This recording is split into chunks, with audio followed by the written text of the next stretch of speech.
Welcome back, friends. Welcome back to another edition of Solutions Watch. I am your host, James Corbett of CorbettReport.com, coming to you in July of 2022 on a topic that is near and dear to my heart, the topic of autodidacticism or self-learning or whatever you want to call it. The idea behind it is both remarkably simple but remarkably powerful, and that is that the best, I'm not sure necessarily the best in all situations, but a good way to learn things is to do them and try them and to teach yourself through the process of trial and error and experience, and also study how to do various things. And this is something that resonates with myself very strongly, because this is essentially how the Corbett Report came to be. As I've said many, many times, I never in a million years thought I was going to be involved in media production of any kind, and yet here I am, at the pinnacle of media production. How did I end up here? It wasn't by going to college for 4 years and taking a media degree or anything of that sort. It was essentially trial and error and teaching myself and learning through experience, learning through looking things up.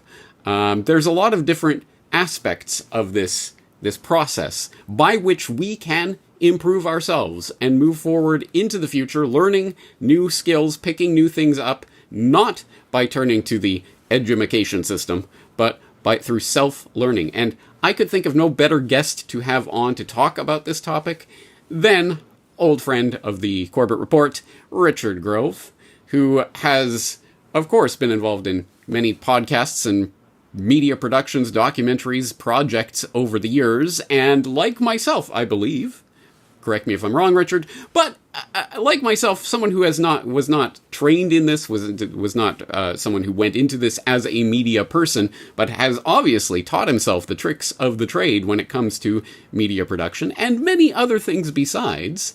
And that is the topic of today's Solutions Watch. So, Richard Grove, thank you very much for coming on. Howdy, James. Thank you for the invite. And yeah, I never intended to be in front of, I'm an introvert. I don't like to be in front of cameras or lights or microphones or audiences or any of that stuff. I've learned everything out of necessity in this space for the past 16 years or so. After I was done internalizing through reading, I was like, I gotta something to say, and there's something to share. And I learned along the way. I learned first audio editing, and then video editing, and then videography, and then cinematography. Right, cinematography involves more motion of the camera instead of just tripods, and how to do interviews, of course, over the years, and a number of other things. Just it was obstacles in the way of where I wanted to go, and I would learn step by step, just like you do. Absolutely, and I think the results of that are self-evident to anyone who has seen any of your media productions, certainly in the past decade, or in the past several years. They have consistently stepped up, ramped up in quality. But as I say, it's not simply audio or video production in which you have practiced autodidacticism. You have taught yourself many things, I believe, over the years, and you have shared some of them with your audience. One thing that I would like to draw my audience's attention to, in particular, because I enjoy it so much, is the Slow Your Scroll series of videos that I will link up in the show notes for today's Solutions Watch so people can go and watch them themselves.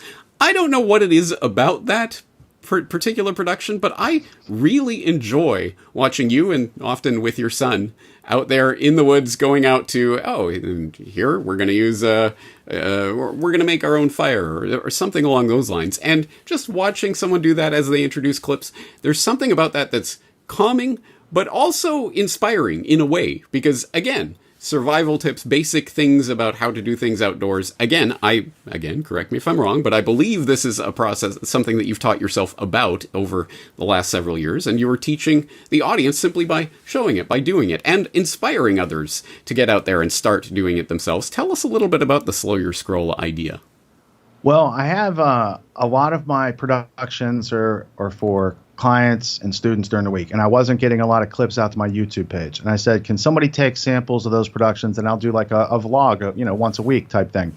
And then the mix of that was my son was like 4 or 5 when we started that, and we'd go out in the woods, and I wanted to show him stuff because you need to know how to survive in nature. And I grew up in the woods of Western Pennsylvania, and so I found that there's a whole YouTube audience that's interested in how to tie knots and how to pitch tarp and how to stay dry, how, all these things that I kind of grew up knowing.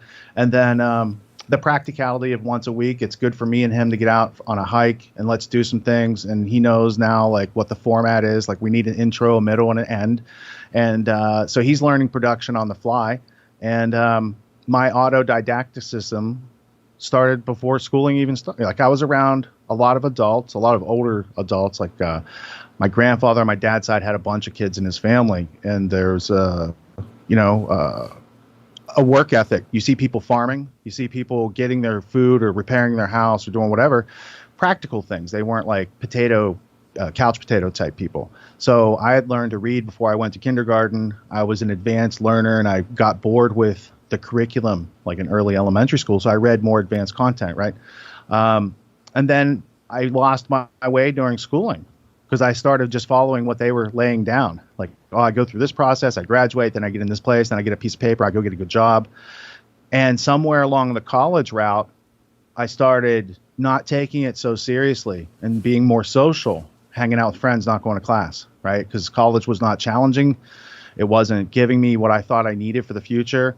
And it was like, I moved away from home when I was 18. So it was very liberating. So at one point during college, I was reading a newspaper, the school newspaper, because I was looking for bar specials. I was not the person to read the paper every day, but I was looking for a bar special. And in there, James, I saw an ad that said, make $10,000 this summer. And I thought to myself, wow, I only make $3,000 a summer working as a fry cook. What do I have to do to $10,000? What's that all about? So I went through a series of interviews, and what it was a franchise. And so my sophomore year of college, I invested $5,000 into myself to buy that franchise, to learn entrepreneurism, to learn hiring, firing, sales, marketing, all the things you need to do to have your own business. And then that was a lot of fun. I employed a ton of friends of mine and people we met. Like we worked together over summer. It was a good time. Like good college summer job, right? Very lucrative. And then at the end of college, I didn't want to run that company. I wanted like a real job that paid a lot of money, not just, 60 grand or something during the summer. I wanted six figures. I wanted to earn $1 million. I had ideas in my head that were probably from watching movies and television that I should go off to New York City and make my fortune at some point, right? So with that in mind, I graduated college and I didn't ever have to use my degree to get a job. So the jobs I got, the jobs where I built my success, had nothing to do with my college education. It had everything to do with the entrepreneur skills that no one else I worked with seemed to have. So it was a very rare skill set. It was very lucrative and like high valued skill set. And then it was that level of success. I was at a good cruising altitude in corporate world when I then became a whistleblower. And I would have still done the same thing. But if you would have said, Rich, you're going to scuttle your multi-million-dollar career forever. What are you going to do the rest of your life? I really thought, since I had the evidence and learned how to represent myself in court and taught myself the rules of the court and all those things I had to do, that I was probably going to be successful in that endeavor. Well, I miscalculated. I didn't know how the world worked. I had a lot of blind spots on my map.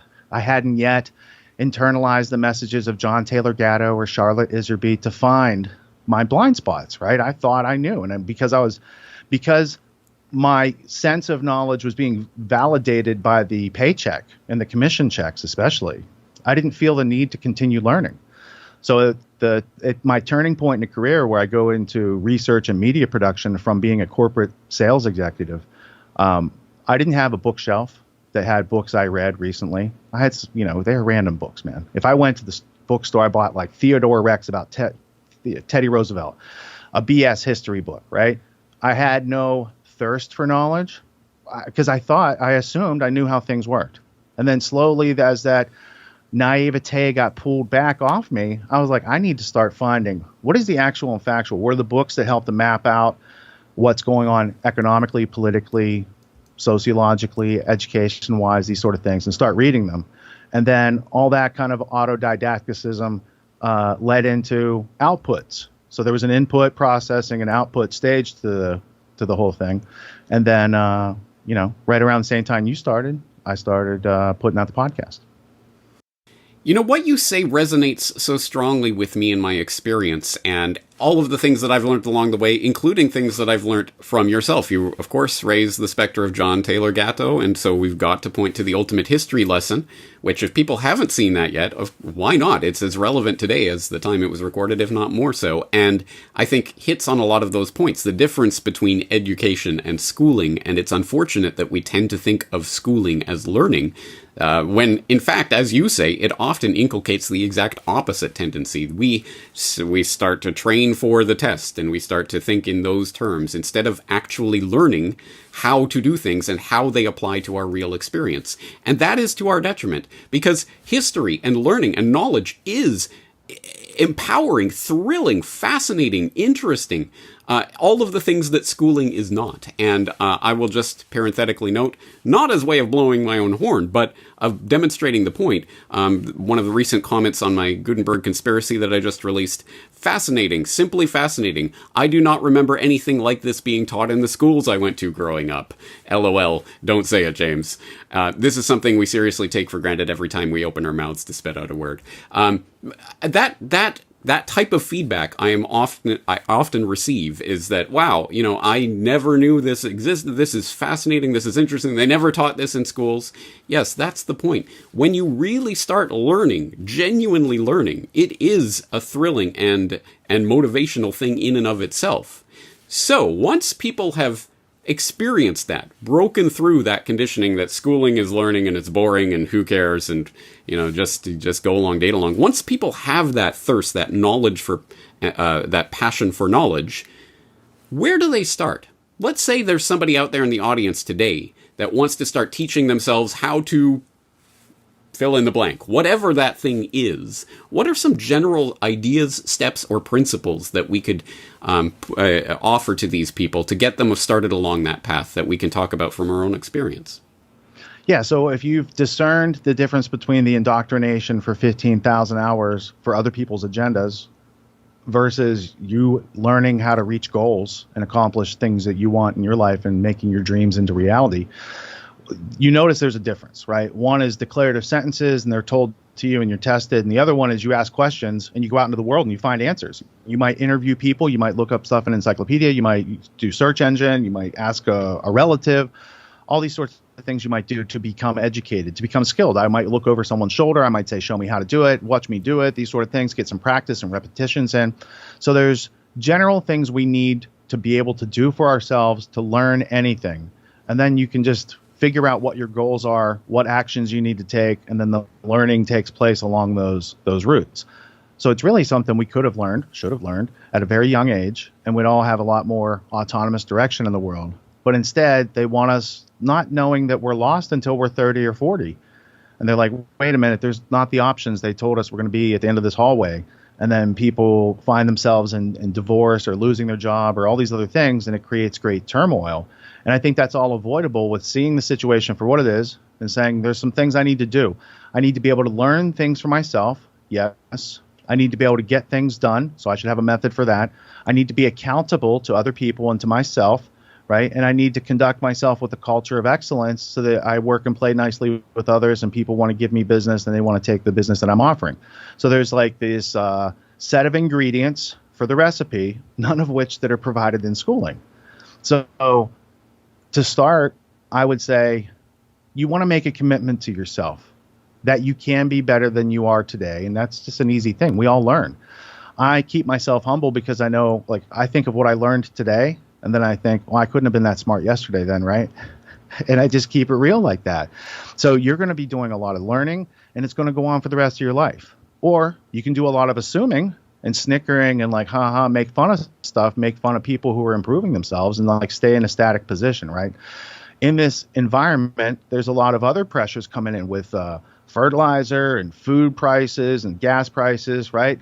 Well, saving's not going to get you ahead. You have to increase your intellectual buoyancy, increase your valuable service offered to the world to be able to help others, because that's how you circulate in the economy and trade and barter and these sort of things, right?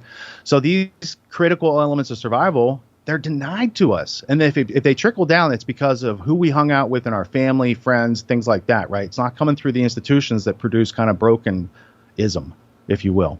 So to start on the autodidactic journey, You need to know, we'll talk about getting things done in a second, but you just need to know this. You're going to fall down. You're going to fail. You're going to feel awkward. You're going to feel fear. You're going to feel confusion. You're going to feel embarrassment. And so what? Good. All the things you want are on the other side of those things. And if you let those things keep you static and making fun of people making progress, it's not going to help. So once you get through that, if I learn to ride a bike, it's going to be awkward. There's some fear. I might fall down. I'm going to skin my knee. But ultimately, I get to direct myself autonomously with that device faster than I could ever walk. So there's an upside to it, right? And so once people think of that, they're like, what's on the other side of all this learning? What can I do? What problems can I solve? What problems can I avoid? What other pitfalls can I foresee by having a good, strong network of people who've been there and done that, right? So once you get past like the intellectual or psychological part of, I'm going to make a commitment not to quit on myself. And as a coach or a teacher, I know you'll be successful when you won't quit on yourself. So that's the simple metric. Have we gotten there yet? Or do you still come back and offer excuses to your accounting coach or what have you, right? So everyone's got work to do. We're all in different phases. And then I take students through the unindoctrination phase where they kind of unlearn ideas and beliefs that they have that are not useful to their endeavors. So learned helplessness, the belief that they can't learn new things, not useful. Let's get rid of that. Scarcity mindset, that you don't have up here what you need to survive and thrive. Because reality does have real scarcity, which is why we don't need scarcity in our brains. We need the infinite thinking to be able to cognize and invent and be ingenuitive to solve problems, right? This is a element of human experience that is denied by the school system, but we very much need it, right? So we replace that part. And then learning from there, you're easy to work with. You can show up on time. You're not making excuses. You get things done. You're accountable. You have integrity, which is simply doing what you said you'd do when you said you'd do it. And trust is created with the people you work with because it's integrity demonstrated over time that develops that trust. Now we just slap some high value skills on there. So if you want to be an executive salesperson, because that's where the money's at, there's no degree necessary, there's jobs all over the place. It's how everyone else in every company gets paid. Salespeople, there's no universities training people how to do this, especially the right way, which is service-based. You're solving problems. You're not doing things to people. You're doing things for people. It's not about pushing, persuading, convincing, conniving. It's more about asking questions, listening, finding the common needs, making a better plan, and agreeing to do something about it. Something we do in our households. It's something we do with our friends, and it's something that we learn to do in business. But most employees don't know how to interview or get a job or negotiate or be upwardly mobile and get a promotion or go make an opportunity for another company that's not hiring, and they'll hire you and give you 10% of the $2 million you're bringing in for them with that business idea. So there's all these paths to be mobile in our society, but they're behind these doors and they're locked. So I try to offer people a skeleton key for that success and the Swiss Army knife for life. So you have the skills and you have the connectivity. The skeleton keys like the connectivity and the Swiss Army knives like the skills. You don't need the best of all these skills. You don't need to be the best salesperson. You need to be the least cringeworthy salesperson they've encountered, right? You need to be genuinely curious. Otherwise, you can't ask a question and actually listen to people. That's another skill we help students develop very quickly in the first couple weeks. Get over introversion, be on camera, ask questions, be heard, but also listen. Also cognize what other people are trying to do so you can help them find solutions, because that's valuable currency between people. So, yeah, there's a lot to get started, but all you really need to do is make a commitment to yourself that you want some result that you have, that you don't want, but you have, right? Because at the end of the day, let me take a sip. At the end of the day, people transact for two reasons.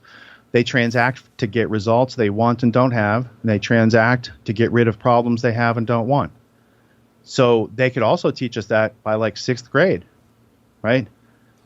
No one's going to want you to mow the grass if the grass is short, but if it's a foot high, you can make them a deal. Why isn't it cut? Is the lawnmower broken? Is someone out of the house? What's going on?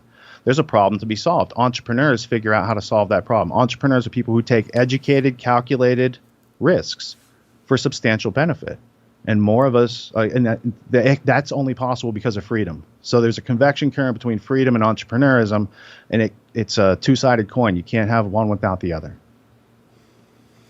You put a lot on the table there, and so much of it resonates with my own personal experience, especially the part about the trial and error, and you will make mistakes, and you will fail, it will be awkward, but it is part of the growing and learning process. To this day, I cannot go back and listen to basically the first 100 episodes of the Corbett Report podcast. I just cringe.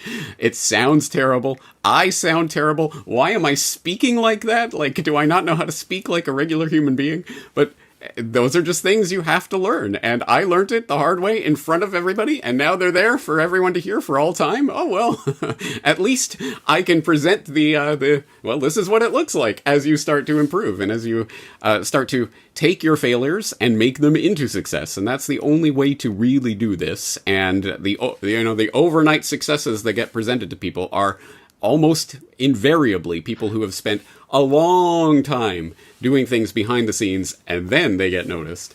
So, unfortunately, there aren't a lot. That's one of the things that the sort of the media culture that we're steeped in does, is kind of obscure the hard work that goes in to things like this and the development. And I think it is important to actually show people that process, to show them that, yes, if you care, if you are diligent, if you put yourself to it, you can develop whatever skill you want. It will take time, there will be failures, but you can do it with persistence, which is an important thing, I think, to model to others. So that's why those first 100 episodes or so of the Corbett Report are still up there and always will be, so you can see some of my own failures and shortcomings. Not that I'm doing anything perfectly right now. I could improve in so many different ways and hopefully continue to do so all the time. Let's give people a specific example.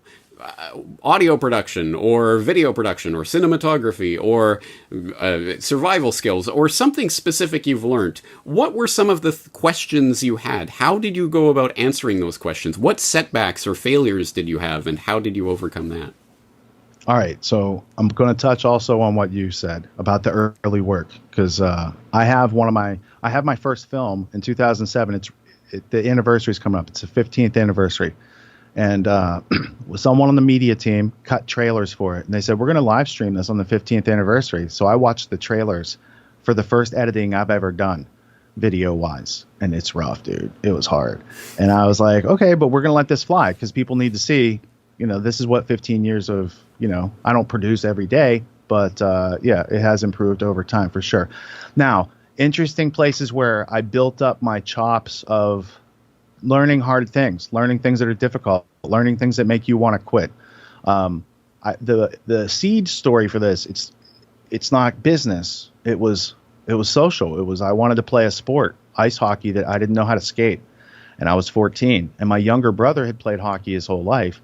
And it got to the point where the high school team didn't have kids my age on the team, and they offered a learn to skate program. So they taught us on a Tuesday night for 2 weeks. It wasn't a whole lot. So what I did was, at age 14, at this height, at 6'2", 130 pounds back then, spindly, lanky dude on 3-inch ice skates out there, trying to pick up girls? No, I'm hugging the wall. I'm praying that I don't fall again. I'm making a fool of myself in front of girls I would want to impress, but right now I have to learn this hard skill, and I'm sorry it's a public skate and you're trying to enjoy yourself, but I don't know how to skate and I'm learning. So I went through, that was a tough learning curve for me. The benefit was I did learn to skate. I made the varsity team. We won a state championship. I learned a lot about teamwork and camaraderie and work ethic right during that process. So fast forward 20 years, I'm out of my corporate world environment. The map has been wiped clean. Where you want to go? What do you want to do? I had a deep thirst and interest and curiosity of finding out, who knows why the school system's broken? Who knows why, no matter what regime is in power in this country, the wars and the foreign policy pretty much stay the same, right? And, it seemed like a rigged game. Has anyone checked this out? And sure enough, hundreds and hundreds and hundreds of other authors have written stories about this over the past 200 years. And I started to encounter some of those stories. So along that way, audio editing, I would say it's something easy. I could teach someone how to do that in a couple hours, right? Here's the gist of what most producers need. Cut the beginning, cut the end, cut the F word, whatever, bleep some stuff out. Or video editing. I could teach that in a weekend. Here's what most producers need. And because it's not about making your own film yet. Go help some other people be more excellent at what they're doing. And along the way, you're going to meet the people that open those other doors for you. So it's really about learning how to be self-reliant enough that you can take care of yourself and then offer service to others on top of that, right? So video editing, audio editing, a lot of need, easy skills to pick up. Cinematography, videography, well, videographer, $300 a day. Cinematographer, $800 a day. How many days you want to work? That's a marketing problem, right? You have a skill set that is, you can bring in chunks of money. Or if you create a digital asset or a digital product, or you have some live offering, conferences, these sort of things. There's all sorts of things that people know about, and they go to a permaculture conference to learn from somebody whose passion is bringing food into this world on people's property, right? So there's all these areas that are of interest. And then if you empower yourself with a 3-step method to learn anything, it gets really crazy, because then you get overwhelmed. Oh, I could learn this, I could learn that, I could learn this. But then you have to pull back from that overwhelm. And I teach how to get out of overwhelm because it's a thing. And you just have to cycle back to, like, what is the direct goal? And then what stands between me and that goal? And then tune everything else out and just focus on those things to make progress. But you almost have to be diligent, consistent, ruthless about that process. Otherwise, you're going to get distracted by life. You're not going to achieve your goals. And you're always going to think, woe is me, success isn't for me. But it's really about self-discipline, diligence, work ethic, other things, right? So not everyone has that capacity or wants to reach that capacity. So we have to, like, filter out people to see if it's like, someone with a victim mentality who thinks everything's somebody else's fault. I can't teach you. I don't know what to do with that. But I would also say by giving other people the blame, you take away responsibility from yourself, and you deny yourself being able to solve the problem. Because when it's Bill Gates' fault, Bill Gates ain't going to come fix it for you. But when you take responsibility for it, I don't like what he's doing, I'm going to change. I'm going to have a greenhouse. I'm going to have a garden. Then you can do something about it. Then you can take action. Then you feel better. Two things that I would like to touch on what you said there. One is that you are giving me flashbacks. I've forgotten that this happened, but when I was 12 or 13 years old, I read Vladislav Tretiak's autobiography. Why not?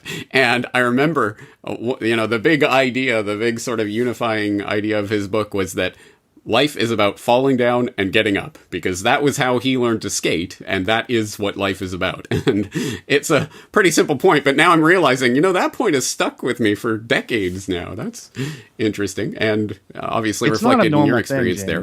I know you're from Canada, and you guys are all born with skates up there, but it's not a normal thing to put those blades on your foot, to go on ice, and to stop. That was, it was like mentally, like, how's the blade going to turn without flipping me over? Rich, my parents are English, so they didn't skate, so they didn't teach us to skate. So I know what it's like to be all wobbly on skates while everyone else is skating laps around you. We could play each other in hockey for charity sometime. People would pay to see that. Oh, that would be awesome. All right. But the other point that you bring up that's important is that this has to come, self-learning, truly achieving something through self-learning has to come from self-motivation. If you are not truly motivated and truly desire that end goal of whatever it is, without a clear end goal in mind, as the first thing, I think, to reach for, you're not going to achieve anything. Well, you can achieve something, but probably not anything spectacular. And again, that comes, I know this to be true. I know that what I have achieved with the Corbett Report and with the production quality that I can achieve today has come through years and years and years and years of being truly motivated and really sticking with it. And I also know, on the flip side of that, I've been taking guitar lessons for the last few years now with Vinny Caggiano, one of the best guitar teachers in the world. And my very slow progress is reflective of the fact that I don't practice enough. It's me. It's either I put in the time and effort and energy, and I have the passion, and it's my goal, and I reach for it, and I achieve it, or I'll practice tomorrow, and it just doesn't go anywhere. And so I think that's really the dividing line here. Another thought that is coming up in the course of this conversation, so it's fresh off of the grill here. So. But I'd like to get your take on this.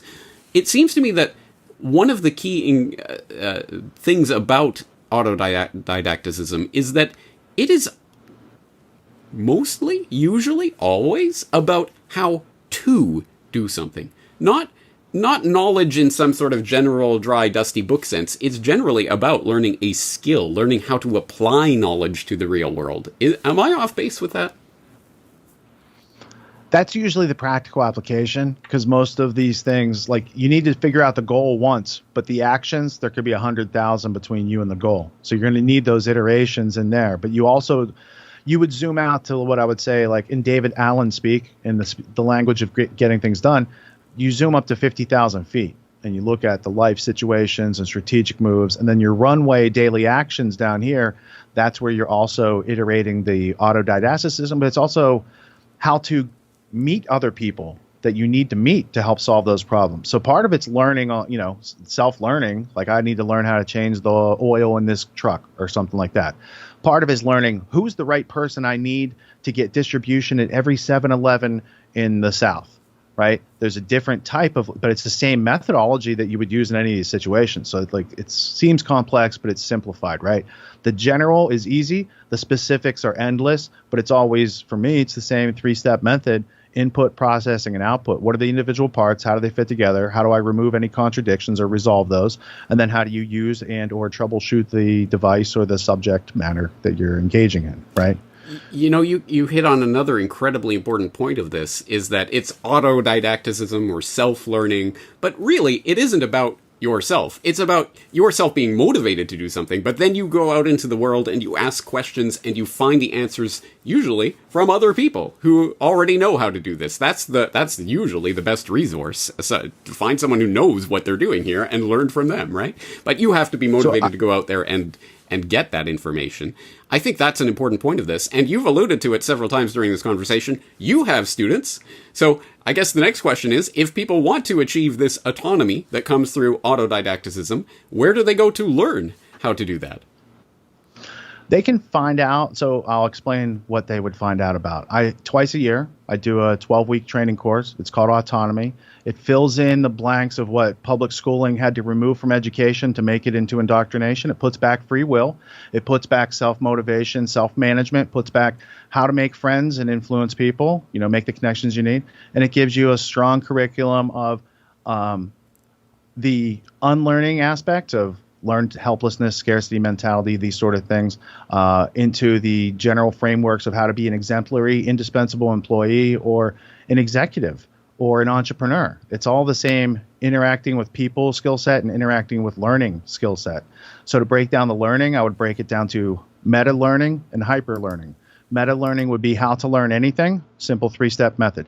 Hyper learning is applying that meta learning to the internet and your network to find these other answers you need to overcome the next obstacle so you can get to the action that leads to you getting to your goal. So it goes on twice a year. I've been teaching it 4 years. We've graduated 500 students. It's a small class. I usually keep it between 50 and 100 people each season. Everyone gets to know each other as a classmate. They bond through the integration exercises where they actually practice these skills and get them under their belt so they can take them into the real world and transact, whether getting a job, getting a raise, starting a business, growing a family, all these different things. It's the same modalities and the same methods, strategies, principles, and tactics that you need to do it. There's a process to get into it, and it starts at the page called GetAutonomy.info /ignite. And that's where it's all transparent. There's an obstacle course, and those who can rapidly finish the obstacle course are usually fit for the course, and then they have options. And those who don't make it through the obstacle course, you wouldn't make it through the first week. There's other offerings that we have at our University of Reason that would probably fit you better. And Benny Wills' Parrhesia class is a great starter class for people because it just gets you through the introversion and public speaking aspect before we get to the heavier skills. Now, as you say, you've been doing this for several years, and I've talked to some of your students before. Chris McMillan has interviewed me on a number of occasions, so I know I've seen the progress that you've made with a lot of these students. But tell us about some of the feedback that you've had about the course. Well, you mentioned Chris. He was a season 1 graduate, so he's back 2019. You were his first interview, and then soon thereafter, because I taught him how to do interviews. That's in week 3. Everyone learns that. And he said, I know how to do an interview. I'm going to go interview James Corbett. Right? And that's how that happened. Well, he interviewed John McAfee shortly thereafter. And I was like, dude, you booked McAfee? I'm like, how'd you get him? He's like, I asked. And I was like, that's such a simple, yep, of course, right? And I've had students from age 18 all the way up through the oldest graduate's 85. The oldest graduate's a guy named Bob Podolsky, and he's the son of Boris Podolsky, who was Einstein's partner. So he's an interesting older guy who's still learning, still practicing, still sharing the wisdom that he's gained. And then, I designed the course so a single mom with 3 kids and 2 jobs could still have time and the money to go through this course, get those skills, make the course pay for itself, and live happily ever after. It's not promising miracles or you're going to have a yacht or a plane. It's much more realistic. Like, you're going to have a stronger offer to the market, and you're going to have upward mobility to go wherever you want, as long as it's not based on your physical dexterity. As long as it's based on between your ears, you're going to be good. And it's beautiful every season because I get to meet all these cool people from around the world. Like, we have students from Saudi Arabia and Germany and Asia and South America and Africa and Australia, all the major places except Antarctica, pretty much. Again, this is the important point of it. If people have a goal, if they have a purpose, a mission, and they want to learn a specific skill or skills that will serve them in a number of different situations, I think, again, the dividing line is whether people have that actual driving passion. Do you really want it or not? And if not, then that's fine. It just means you're not going to progress in whatever it is that you're dreaming about. So turning dreams into reality, I think, is what this process is about. And it has been done. It can be done. I call it, yeah. It's more like having an intentional map, like you're intentionally plotting it, though, James. It's not just like a thing that happens. There's work involved, but it's not magical. And at the end of the day, my curriculum is great. The integration exercises where people learn, they're very sturdy. It's all nerfed up. No one gets hurt. It all works great. But what people really get out of it is the personal connections. They meet people online, then they go meet in real life. And like, we go to festivals, and there'll be 36 of my graduates there.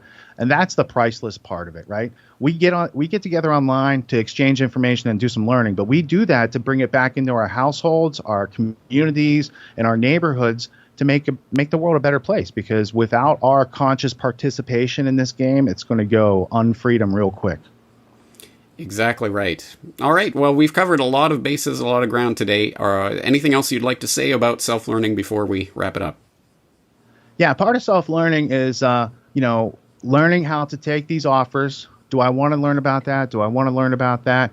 And being able to say yes, no, maybe later. Where would that fit into my goals? These sort of things, right? There's a lot of people who have probably listened to this whole thing and they think this might not be for them.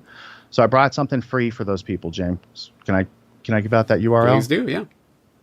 GetAutonomy.info /Freedom Vault, all one word, Freedom Vault.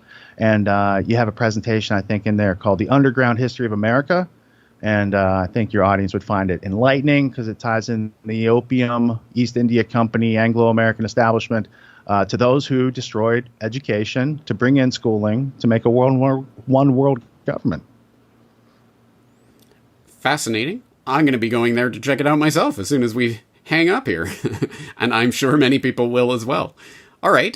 Give out the address one more time. GetAutonomy.info /Freedom Vault. And that's the archive. And if you want the landing page for the course, it's /Ignite. And Sunday nights live, I do Grand Theft World at grandtheftworld.com. It's a podcast summarizing the news of the week. I forgot to mention that. And of course, I've been on there before, so hopefully my audience will be familiar with it. But if not, I hope you check it out. Okay, I think we're going to leave the conversation there for today. But Richard, always a pleasure talking to you. Thank you so much for your time. Thank you, James, for the invite. And thank you to everyone who listened and considered and weighed what I had to say.